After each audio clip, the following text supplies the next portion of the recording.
Hello everyone, good morning. কেমন আছো তোমরা সবাই? আশা করছি সবাই ভালো আছো। তো দোল পূর্ণিমার আরও একটি ভিডিও শেয়ার করতে চলে এসেছি আজ তোমাদের সাথে। তো এখন সকালের টাইম, ঠিক সকাল বলবো না, একটু বেলায় হয়ে গেছে। তো সোনু শানু গেছিলো এক্সাম দিতে, স্কুল থেকে আসার পর এই যে বন্ধুদের সাথে এখন হোলি খেলছে। তো জল নিয়েই বেশি মস্তি করছে ওরা একদম। তো তারপরে দেখো চলে এসেছি, এখন কিন্তু সন্ধ্যার টাইম, একদম সেই সকাল থেকে সন্ধ্যা পর্যন্ত। তো সারাদিন তো কিন্তু ঘুমিয়ে ঘুমিয়ে কাটিয়েছি, কিছুই করছিলাম না, ঘরেই বাস রান্না খাওয়া সকালেই হয়ে গেছিলো। তো তারপরে ঘুমিয়ে কাটিয়েছি। তো সন্ধ্যার পর দেখো এখন হচ্ছে আমাদের হোলি খেলা। তো ছাদে হচ্ছে সব রান্না বান্না, আর এখানেতে আমি এখন দিদিকে কালার মাখিয়েছিলাম। তো তারপরে দিদি কী করলো, মুখটা ধুয়ে নিয়ে ঘুরে আবার ওই কালারটাই নিয়ে আমাকে তো একদম পুরো ভর্তি করে দিল, পুরো ভূতের মতন বানিয়ে দিল। তো তারপরে আমরা যাচ্ছি এখন ছোটদিদের বাড়িতে, অনেকক্ষণ থেকে ডাকছি ছোটদের দিকে আসার জন্য, কিন্তু ওরা আসেই না। তো তাই আমরা ভাবলাম যে চলো তাহলে আমরাই কজন মিলে যাই, ওদেরকে রং মাখিয়ে আসি। তো এখন যাচ্ছি তাই ছোটদিদের বাড়িতে। সবাদের রং মানে হোলি খেলা হয় সকাল থেকে, আমাদের শুরু হয়েছে কিন্তু সন্ধ্যা থেকে। আর আমাকে দেখতে লাগছে দেখো, একদম চেনাই যাচ্ছে না, ওনার কালারের সাথে পুরো মিশে গেছি যেন মনে হচ্ছে, আর অন্ধকারে তো। তো পলাশদা বলছে তোমাকে কিন্তু আমি দেখতে পাইনি। আমি যে তুমি আর লজ্জা দিওনি প্লিজ, কীরকম বাজে লাগছে দেখতে। তো তারপরে চলে এসেছি ছোটদিদের বাড়িতে, এসে যে সীমা বৌদিকেও রং মাখিয়ে দিলাম। আর এখানে পলাশদাকে বলছিলাম যে তুমি, তোমার মুখটাই খালি রয়ে গেছে। তো বলছে ঠিক আছে চলো, আমি শান্তিতে বসছি, তোমরা রং মাখাবে মাখাও, জোর জবরদস্তি করার দরকার নেই। তো হ্যাঁ, যেটা বলছিলাম, সকাল থেকে সবাদের আবির খেলা হয়ে হয়তো শেষ হয়ে গেছে, কিন্তু আমাদের শুরু হয়েছে সন্ধ্যা থেকে। আসলে সবার তো কাজ ছিল, তাই সকাল থেকে কেউ টাইম দিতে পারে না।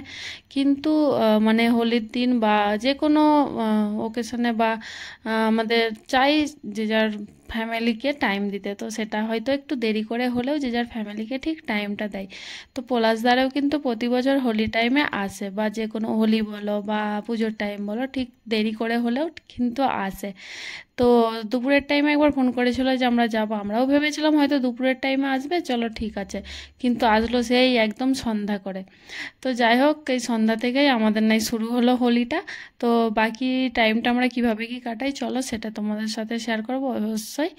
আর এখন দেখো দিদিদের ছোট দিদিদের ঘরটার অবস্থা তো একদম পুরো বেহাল করে দিয়েছে। আর এখন যে পলাশদাকে লাগছে দেখো না, পুরো কালার পার্মানেন্ট কালারটা মেখেছে, তার উপরে সবুজ কালারের আবিরটা দেওয়া হয়েছে, তো একদম আজীব লাগছে। তো সায়ন বলছে মামি পুরো তোমাদেরকে মনে হচ্ছে সব এলিয়েন ঘুরছো, তার বীজখানে আমরা আছি। কারণ ওরা তো সকালে হোলি খেলেছে, আর এখনও মাখতে তো ছাড়বে না বাবা, তাই দেখো না চলে এসেছে, বলছে আমরাও যাবো রং খেলতে। তবে হ্যাঁ, নিতু কার্তিকারা এখন কেউ নেই, ছোটদি সীমা বৌদি আর কুচুই ছিল।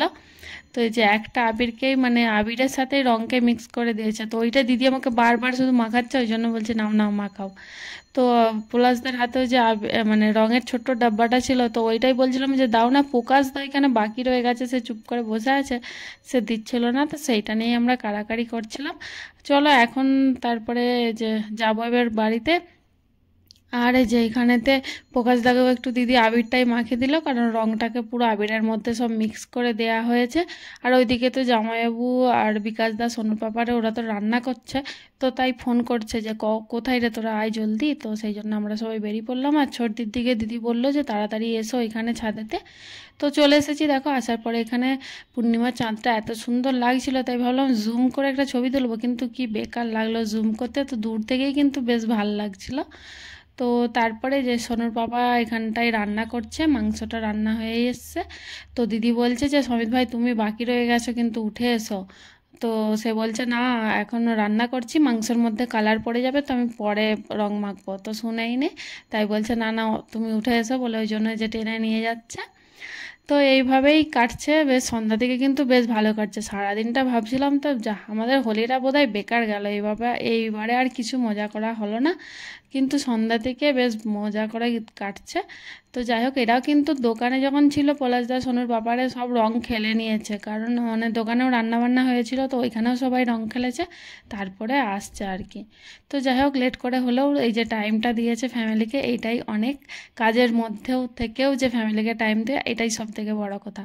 তো যাই হোক দেখো আমার অবস্থা দেখো, আমাকে তো মুখটা দেখাতে ইচ্ছা করছে না, আর এখানে দিদি, তার উপরে জামাইবাবুকে দেখা লাগছে কিরকম, দুজন দুজনের মুখটা পুরো ম্যাচিং হয়ে গেছে। তো আর এদিকে বিকাশ দা, প্রকাশ দা আরেও সবাই আছে, চলো দেখাচ্ছি কীরকম কী লাগে। আর হ্যাঁ, সুইমিং পুলে আবার জল ভরতে দিয়েছে। তো সোনু সানু তো সেখানে নেমে পড়েছে, তাই আমার ভয় লাগছে যে হাওয়া দিচ্ছে তো আবার ঠান্ডা না লেগে যায়, এখনও এক্সামও বাকি আছে দুটো। তো ওরা তো শুনবেই না একদম, তাই জল ঘাঁটতে নেমে পড়েছে। তো সুইমিং পুলেই বলছে যে সবাই স্নান করবো ওইখানেতেই, জল নিয়ে খেলবো তো বেশ মজা লাগবে। তাই যে এরা তো আগে ভাগেই নেমে পড়েছে, আর সেই জন্য আমি বারণ করছি যে উঠে আয়, ঠান্ডা লেগে যাবে না। বলছে কিছু হবে না, কিছু হবে না। বলছি এক্সাম আছে তো, বলছে আর দুটো, ওই দেখো বলছে আর দুটো তো সে নিয়ে টেনশন নেই একদম। তো যাই হোক, চলো এরকমই কাটছে, বেশ ভালোই লাগছে। আর হ্যাঁ, আমি ওইখানটায় দাঁড়িয়েছিলাম, তো পলাশদা কী করলো, একটা মগেতে জল নিয়ে কাদা গুলে পুরো আমার মাথায় ঢেলে দিয়ে এসছে। তো আমিও ছাড়বো কেন, তাই জল নিয়ে আমি ঢালতে গেলাম, কিন্তু সে ওপরের ছাদকে চলে গেল। জলটা তার গায়ে তো পড়লো না, তাই বললাম যে নিচে আসো জলদি একদম। তো তারপরে এই জল নিয়েই একটু শুরুটা যেহেতু পলাশদাই করলো, তাই জল নিয়ে এবারে একটু খেলা হবে। তো যাই হোক, চলো দেখতে থাকো।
তো চলো, অনেক মস্তি মজা হলো। তারপরে এখন সবাই মিলে যে খেতে বসে গেছি, তো একদম হাঁড়ি কোড়া নিয়ে বসে গেছি বলতে পারো।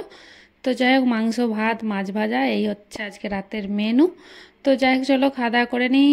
আজকের ভিডিওটা তাহলে এখানেই শেষ করছি। তো ভাই ভালো থেকো, সুস্থ থেকো, গুড নাইট। দেখা হচ্ছে আবার কোনো একটা নেক্সট ব্লগে। Tata, bye bye.